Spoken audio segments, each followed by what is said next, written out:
Hello everyone, Shri IAS academy में आपका स्वागत है। जैसा कि आप जानते हैं कि श्री आईएएस एकेडमी ने आंसर राइटिंग सीरीज की शुरुआत की है, जिसके अंतर्गत ऑलरेडी हमारे 391 पार्ट आ चुके हैं।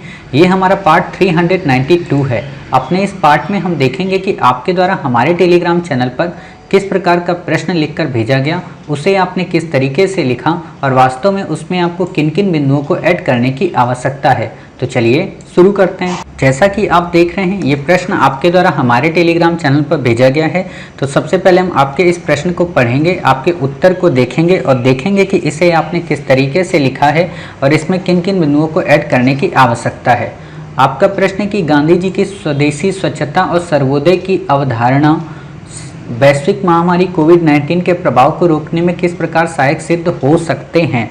हो सकते नहीं, हो सकती है। मैंने भी हो सकती लिखा है, आप लोग देख के नहीं लिखते क्या।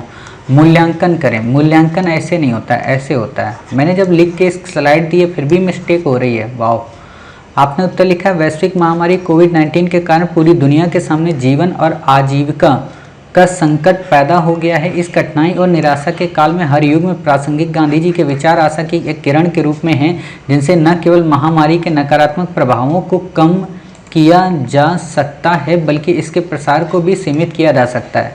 राष्ट्रीय स्वतंत्रता की लड़ाई में वैश्विक स्तर पर हथियार बने स्वदेशी स्वच्छता और सर्वोदय ने गांधी के विचार दूरदर्शी और स्वराज के सच्चे स्रोत थे। ये एक और जहां समाज को आत्मनिर्भर बनाते हैं, वहीं विकट राष्ट्रीय परिस्थितियों में लड़ने का सामर्थ्य भी प्रदान करते हैं। वैश्विक महामारी के कारण जहां एक और अंतर्राष्ट्रीय कारोबार ठप पड़ा है, वहीं दूसरी ओर देश के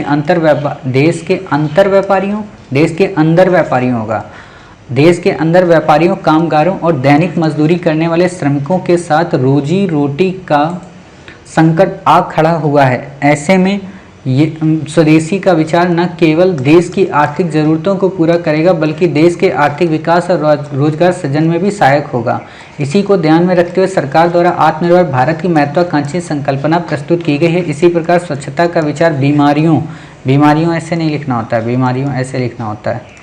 बीमारियों और महामारियों के देखो, बीमारी अलग होती, महामारी अलग होती है, के रोकथाम का प्रभावी उपाय है। गांधी जी की तरह अगर प्रत्येक व्यक्ति स्वच्छता को अपने जीवन का मूल मंत्र बना ले और अपने घर, गली, मोहल्ले, समाज आदि को साफ सुथरा रखे तो अनेक रोगों से बचा जा सकता है। गांधी जी के सर्वोदय का विचार एक ऐसे वर्ग विहीन, जातिहीन और शोषण मुक्त समाज की परिकल्पना है जिसमें सभी व्यक्तियों को आजीविका के लिए समान अवसर और संसाधन मिले और सभी का सर्वांगीण विकास हो।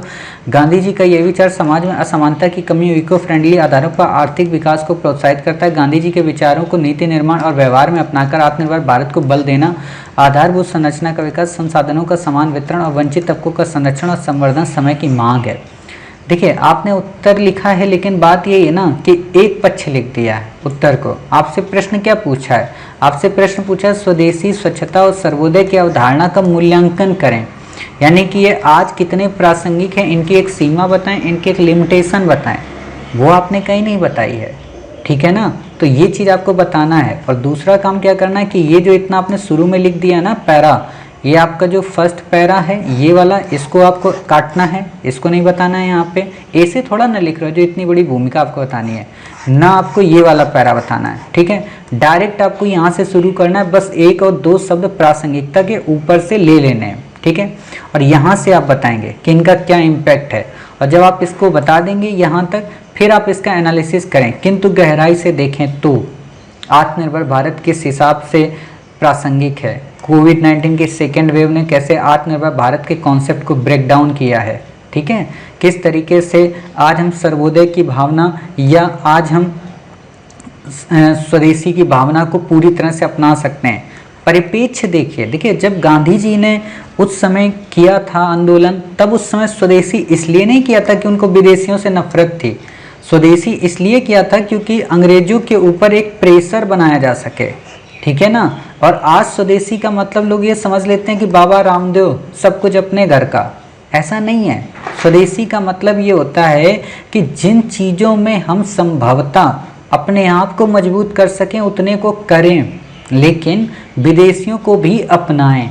समझ रहे? तो ये चीज़ होना चाहिए। जैसे सिंपल सी बात है, हम आपको जब पढ़ाते हैं कोई चीज़ तो हम एग्जाम्पल अपने लोकल के रखते हैं, लेकिन कंटेंट हम आपको जो देते हैं वो वर्ल्ड की अलग अलग बुक्स का देते हैं।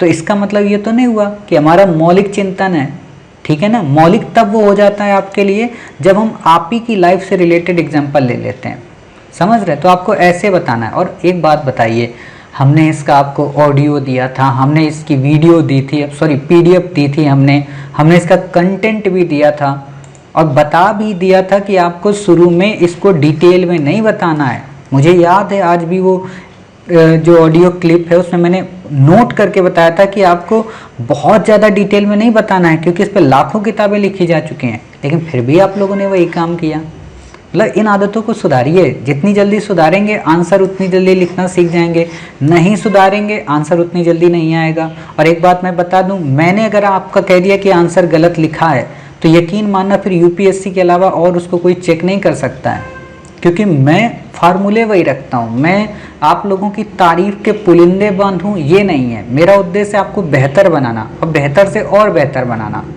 सोचो हम आपको चाहते तो ये भी तो कह सकते हैं ना कि ये लोग प्रश्न लिख कर भेज देना। हम आपको क्यों कंटेंट देते हैं, क्यों ऑडियो देते हैं, क्योंकि आप उसी को सुने और उसको अच्छे से बुन कर लिखें। जहां हम कहते हैं कि यहाँ पॉइंट अपने ऐड कर देना, वहां पॉइंट ऐड करें। पीडीएफ हम आपको काफ़ी ब्रॉड देते हैं। आप लोग क्या करते हो कि एक पन्ना पीडीएफ का पढ़ लिया, बस उसी के आधार पे कहानी लिख दी। अरे भाई, आप न केवल पीडीएफ का पन्ना पढ़ो, न केवल ऑडियो सुनो, बल्कि उन बच्चों के आंसर भी देखो जिन्होंने आंसर लिखकर भेजा है। उनकी पीडीएफ चेक करो, उनके द्वारा जो आंसर लिखा गया उस आंसर की ऑडियो अगर हमने चेक कर दी तो उसे सुनो, फिर आंसर लिखो, तब आपका उत्तर और बेहतरीन बनता है। समझ रहे? ऐसे आंसर मत लिखिए। कारोबार ठप ठप ऐसे नहीं लिखा रहता, ठप ऐसे होता, आधी पाव फिर पूरी पाव। तो ये काम करिए। बाकी आप ऐसे मतलब कोई एक बीच का पार्ट लेकर उसको आंसर में मत डालिए, क्योंकि इससे फिर उत्तर बेहतरीन नहीं होगा, प्रासंगिक नहीं बन पाएगा उतना उत्तर जितना उत्तर आपको प्रासंगिक बनाना होता है। हमने ऑलरेडी बहुत सारी चीज़ें बता देते हैं भाई, और इतनी आंसर कॉपियाँ हम चेक करते हैं उसमें भी बता देते हैं। आप लोग उनको सुना करिए। देखिए, अगर आप लोग ये मानकर चलिए, अगर वीडियो आप स्किप करते हैं किसी का भी, तो आप यकीन मानना कि आप अपनी रैंक रोज स्किप कर रहे हैं। अगर आपने किसी की आंसर राइटिंग की वीडियो नहीं सुनी 5 मिनट या 10 मिनट या 11 मिनट की, तो यकीन मानना कि आप 10 मिनट के चक्कर में 10 साल अपने आप को पीछे कर रहे हैं। हमें भी तो लगता है ना, हम भी तो एक काम ये कर सकते हैं कि आप सभी के आंसर एक ही वीडियो में चेक कर दें 1 घंटे में। क्यों नहीं करते? हर एक व्यक्ति का अलग से वीडियो बनाते हैं, हर व्यक्ति का अलग से एडिट करते हैं, इसलिए ताकि आप लोग सुनेंगे, सुनकर कुछ सीखेंगे, अपने आप को बेहतर बनाएंगे। और नहीं बनाना चाहते हैं तो कोई बात नहीं, आपकी मर्जी। मेरा क्या जाएगा? मेरा कुछ नहीं जाएगा। नुकसान आपका होगा, रोएंगे आप। जब फेल होंगे तो आप ही कहेंगे कि बताइए हिंदी मीडियम का परिणाम नहीं आता। खुद को इवेल्युएट नहीं करेंगे कि हिंदी मीडियम के लायक आप नहीं बन पाए थे। यूपीएससी ने जिस हिसाब से आपको गढ़ने की कोशिश की, जिस हिसाब से वो आपको सेप देना चाह रही थी, वो आप नहीं कर पाए। समझ रहे? तो जो हम आपको पीडीएफ देते हैं उस पीडीएफ को ध्यान से देखें। ऑडियो जो देते हैं उसको स्किप ना करें, क्विक फास्ट मोड में मत सुने, आराम से सुने, 2 से 3 बार सुने। एक आंसर को लिखने में अगर 4 घंटा लग रहा है ना तो कम है, ये बहुत कम है। एक आंसर को लिखने में 10 घंटा लगना चाहिए आपको। हम 2 क्यों देखते हैं? आप लोग कहते हो कि हमें सर और भी लिखें। कैसे लिखो भाई? 2 ही लिखो, अच्छा लिखो, ठीक है? तो ये काम करिएगा आप। उम्मीद है आप समझ गए होंगे हमारी बात को। मतलब हम जब देते हैं तो फिर ये लगता है ना कि आप हमारे कंटेंट से क्यों हट गए। हमने जब बताया कि इसमें मूल्यांक, भाई अगर हम नहीं बताते हैं तो बात अलग हो जाती है, लेकिन जब बता देते हैं फिर भी आप लोग ऐसी गलतियां करते हो। कोई बात नहीं, करिएगा ये सुधार इन चीज़ों में, ठीक है? उम्मीद है कि आप अपनी गलतियों को सुधारेंगे। मिलते हैं आप ही के द्वारा भेजे गए एक नए आंसर के साथ। तब तक अपना ख्याल रखिए और स्वस्थ रहिए।